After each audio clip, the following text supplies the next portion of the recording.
Salut à toi, aventurier, et bienvenue dans ma taverne. L'année 2020 se termine tout doucement avec tout ce qu'il y a eu. On va pas détailler là-dessus. Ça a été une année assez compliquée pour tout le monde. Cette vidéo est un peu spéciale. J'ai horreur de dire ça. On a l'impression d'avoir droit à une OPSP. Alors, pas du tout, vous inquiétez pas, il n'y a pas d'OPSP. On parlera pas de Raid Shadow Legends. On va rester dans le domaine de Flesh and Blood. C'est une vidéo vraiment perso, mais également pour vous remercier. Parce que voilà, le peu que vous êtes dans cette taverne à passer, venir me voir et boire un coup, m'a été récompensé. En plus de mon petit travail à côté, vous savez, la traduction des règles, etc. Et de pouvoir partager en version française les infos sur Flesh and Blood, j'ai reçu le fameux petit carton, si vous êtes fan de Flesh and Blood, voilà, que vous voyez passer dans toutes les chaînes anglaises, américaines, ce que vous voulez, sur Flesh and Blood et les TCG, enfin en tout cas ceux qui parlent de Flesh and Blood, le petit cadeau UPS, voilà, le Père Noël de Race est passé aussi dans la taverne. En effet, j'ai reçu la petite lettre de la part du studio, donc très belle lettre, franchement, super sympa, enfin bon, ça reste du classique, mais avec son petit cachet doré. Et son petit cacheton derrière. Je vais vous montrer là. Le Fabulous Christmas. Donc le Noël fabuleux. Avec la petite lettre de Legend Story Studios. Très jolie. Alors moi je suis graphiste et je suis notamment du print. Donc de tout ça. Je peux vous dire que le travail est de top qualité, avec le petit mot de remerciement de la part du studio qui est écrit à la main. À la main, je peux vous le rapprocher, vous allez voir. Si elle fait le focus, ça bave. Donc c'est vraiment écrit à la main. Il y a vraiment l'effort jusqu'au bout. Focus s'il te plaît. Voilà. Donc la petite carte qui me dit « Joyeuse fête, merci d'être un fan aussi passionné et de continuer à supporter Flesh and Blood. Nos meilleurs vœux pour toi et les tiens durant cette saison festive. Cordialement. L'équipe de Legend Story Studios. » Donc merci à eux, merci infiniment de me récompenser pour le peu de choses que je fais, mais que je fais avec passion, c'est vrai. De base, je ne m'attendais pas du tout à recevoir de cadeaux de la part de Legend Story Studios. Quand j'ai démarré mon aventure sur Flesh and Blood, je vous rappelle que Flesh and Blood, la première fois que je l'ai vu, j'ai fait « Mais qu'est-ce que c'est que ce jeu de merde ?» Et en final, je me suis plongé dedans. Certes, je ne fais pas beaucoup de parties. Les gens qui sont sur le Discord le savent, ils ne me voient pas beaucoup en partie parce que j'ai d'autres choses à faire dans la vie privée. Donc malheureusement, j'ai pas trop le temps, mais je vais m'y remettre sérieusement, croyez-moi. Et ben voilà, j'ai reçu comme info début décembre, comme quoi j'allais recevoir un petit cadeau de remerciement pour au minimum, au moins la traduction complète du manuel de règles ainsi que du guide de démarrage de Flesh and Blood en version française. Donc voilà, c'est très sympa de leur part, il y a très peu de studios qui se permettent de faire ça pour le peu voilà, une traduction de fans. Moi là-bas, c'était juste pour avoir la validation de leur part et de l'autorisation, et au final, bah voilà, j'ai reçu des petits cadeaux. Donc dans ces petits cadeaux, j'ai reçu également, bah ils m'ont demandé, alors tu joues quoi? Oh, j'aime bien Ranger. Bah voilà, j'ai été récompensé avec Azalea Ace in the Hall. Donc la carte du Ranger, donc la version adulte, bien entendu. Mais bien entendu, là on voit pas bien, donc je vais quand même la sortir du top loader. Mais je vais la laisser dans son perfect fit. Pour vous montrer qu'en fait, ce n'est pas n'importe quelle Azalea, c'est la version Cold Foil. Vous voyez là, la petite brillance qu'il y a. Donc elle existe en promo, en version Rainbow. Donc je vous invite à aller voir ma précédente vidéo sur l'unboxing de Crucible of War qui vous présente la promo de Viscerai qui elle est en rainbow, donc avec l'effet un peu arc-en-ciel. Et là non, là celle-ci elle est en plus que limitée puisqu'elle est en version Cold Foil, donc l'équivalent des First Print. Donc je suis parmi les élus d'avoir accès à un héros en version Cold Foil, donc en version First Print. Donc on va parler de ça après, mais son prix est exorbitant pour une simple carte.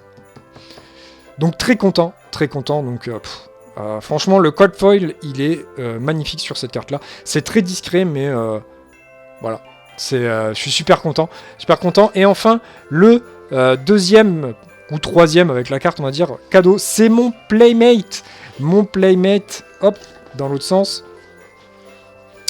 mon Playmate à moi de Ranger, voilà, hop, on va se reculer le plus possible, voilà pour vous montrer.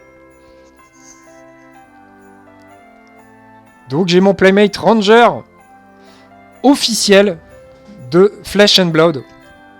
Voilà, je ne l'ai pas imprimé, hein, c'est officiel de chez Officiel.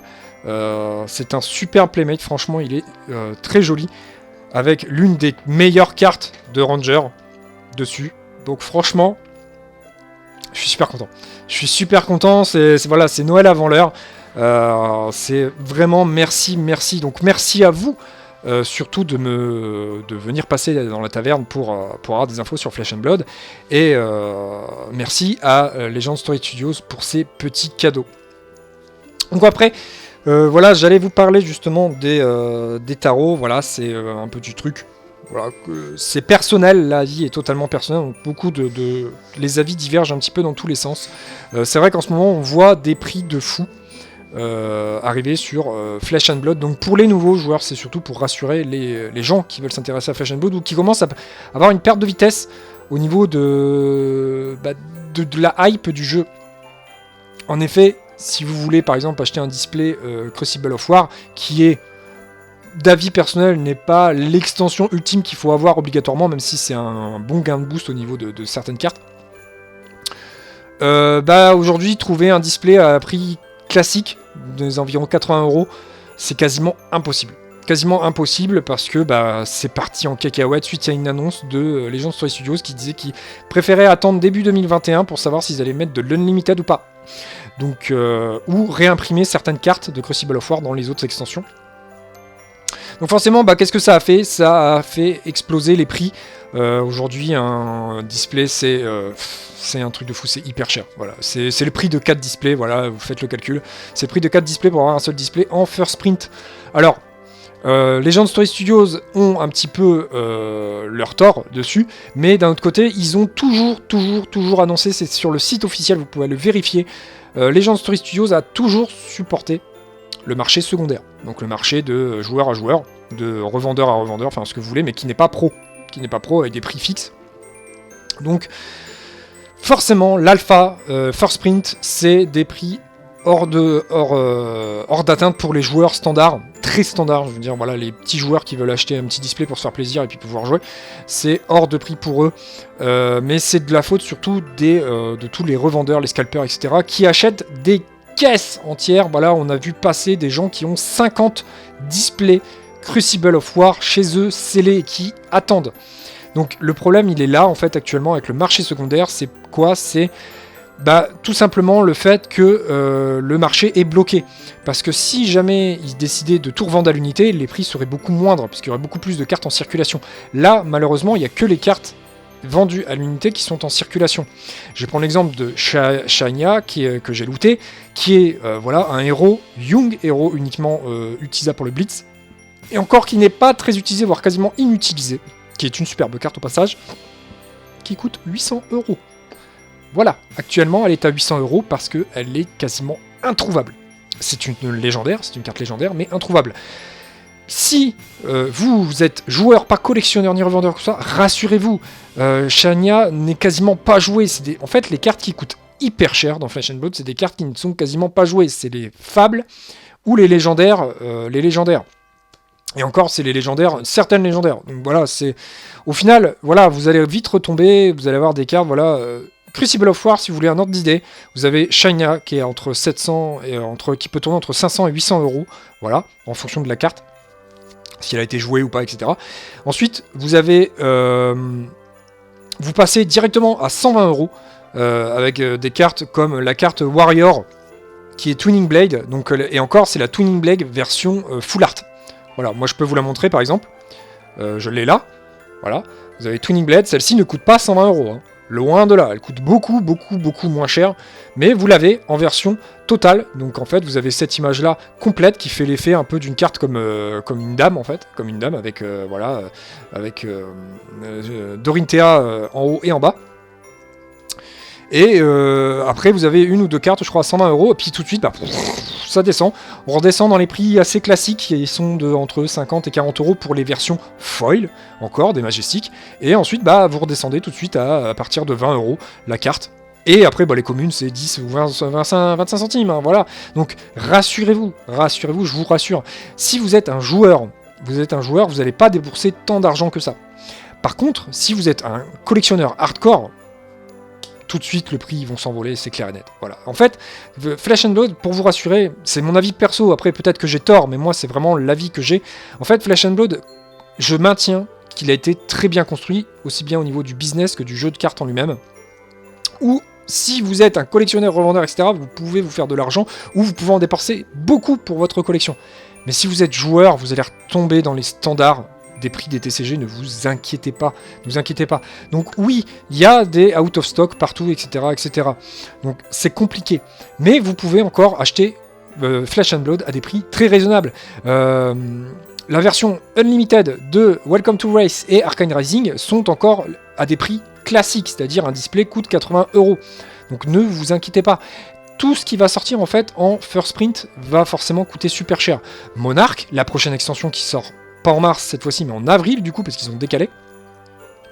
Oui, si vous voulez les cartes tout de suite, les displays tout de suite, à un prix raisonnable, il faudra l'acheter tout de suite dès que les précommandes arrivent. Oui, les prix vont s'envoler, mais ça va être comme ça à chaque first print. First print, ça va être tout de suite des prix exorbitants parce que les gens vont se ruer dessus, parce que là on a une hype de taré. Donc d'un côté, voilà, on a des soucis au niveau argent, c'est clair, au niveau du budget qu'on peut mettre dans Flesh and Blood, mais voilà, si vous êtes joueur, en fait, il suffit d'attendre que la version Unlimited arrive pour retomber sur des prix très corrects. Voilà. Ou alors, il faut acheter tout de suite à des prix classiques pour ensuite être tranquille.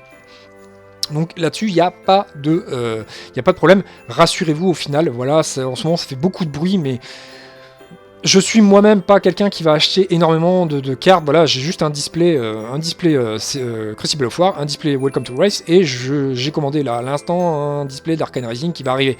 Mais c'est tout. Et au final, j'ai lâché le prix classique d'un display, donc 80. Voilà, c'est tout. Et puis après, j'ai eu de la luck, tout simplement. Mais voilà, ne vous inquiétez pas, je suis surtout là pour vous rassurer, ne vous inquiétez pas. C'est le message que je veux faire passer. Flesh and Blood reste un jeu accessible à tout le monde. Donc voilà pour les infos. En ce qui concerne la chaîne aussi, je vais faire très rapidement. En ce qui concerne la chaîne, vous inquiétez pas, il y a des choses de prévues. Si vous avez envie de certaines choses, n'hésitez pas à le mettre dans les commentaires. De toute façon, je prends tous les commentaires en compte et généralement, je réponds à tous les commentaires. Ne vous inquiétez pas. N'hésitez pas à me proposer du contenu, etc. En termes de jeu, par contre, là pour l'instant, c'est vrai que je n'ai pas fait beaucoup de parties. Parce que pourquoi il n'y a pas eu énormément de vidéos? Parce que j'ai été malade, parce que j'ai des projets pro qui me prennent énormément de temps. Donc forcément, je suis obligé, comme je fais tout moi-même, je suis obligé de tout faire, donc ça prend du temps. Mais ne vous inquiétez pas, Flesh and Blood reste mon jeu de cœur, vraiment mon jeu 2020, et j'ai envie d'être à fond dedans, c'est pour ça que je prends des displays. J'ai jamais fait ça jusqu'à présent, je prends des displays pour tout, je m'en fous, j'achète et je me fais plaisir. Et je vais faire mon deck Ranger, je vais me le faire, promis, juré, craché, et je vais jouer en webcam, TTS, Untap, je vais m'y remettre à fond. Mais le problème, c'est que j'ai tellement de taf, etc., et comme j'ai été malade, etc., j'ai énormément de mots crâne en ce moment, donc c'est très compliqué pour moi le soir, une fois que j'ai fait tout mon taf de la journée, de soit tourner une vidéo, soit jouer, etc. C'est très compliqué, il faut que je me repose un petit peu, etc. Donc voilà, c'est comme ça. C'est comme ça. Donc ne vous inquiétez pas, cette vidéo-là est la vidéo de clôture pour la taverne pour 2020. Donc je reviens en 2021, ne vous inquiétez pas, pour continuer à parler de Flesh and Blood. J'ai des idées, vous inquiétez pas, il y a pas mal de vidéos d'infos qui vont sortir, etc. Il n'y a vraiment aucun problème. Après, en ce qui concerne les decklists, je suis pas encore... vu que je fais pas beaucoup de parties, j'ai pas envie de proposer des decklists que vous pouvez trouver nulle part ailleurs. Si vous en voulez, dites-le dans le commentaire, j'en ferai, il n'y a aucun problème, je peux faire des decklists, des decks standards qui sortent, etc., qui ont gagné, etc. Pour pouvoir jouer, il n'y a aucun problème. Mais sinon, voilà, moi je préfère revoir vraiment la main dessus sur le jeu, vraiment refaire beaucoup de parties pour vraiment proposer ce genre de contenu. Voilà, je veux pas faire du contenu pour faire du contenu et dire des choses que je ne connais pas. Voilà, il n'y a aucun intérêt. Donc voilà, ne vous inquiétez pas, la taverne restera ouverte et elle rouvrira en 2021. Donc sur ce, je vous dis de bonnes fêtes. Amusez-vous bien, faites très attention à vous, surtout, ne pas d'écart, donc que ce soit surtout l'alcool, la bouffe, etc. Pas d'écart, coronavirus oblige, n'ayez pas, ne finissez pas l'année mal. C'est vraiment, je vous souhaite tout le bonheur et toute la meilleure santé pour tout le monde. Je sais même pas si c'est Francis que je dis, mais vous comprenez très bien que voilà, prenez soin de vous. Je vous dis à très bientôt. N'hésitez pas à vous abonner, mettre la petite cloche si vous n'êtes pas encore abonné dans la taverne pour revenir boire un coup chez moi ou de louer une chambre. N'hésitez pas non plus à rejoindre le groupe Facebook et Discord. On est dispo et on est super sympa. Vous inquiétez pas et on se partage pas mal de bons plans et tout. Vous inquiétez pas, on est super cool. Et je vous dis à très bientôt dans la taverne de Race, jeune aventurier. Bonne fête à 2021. Salut à toi.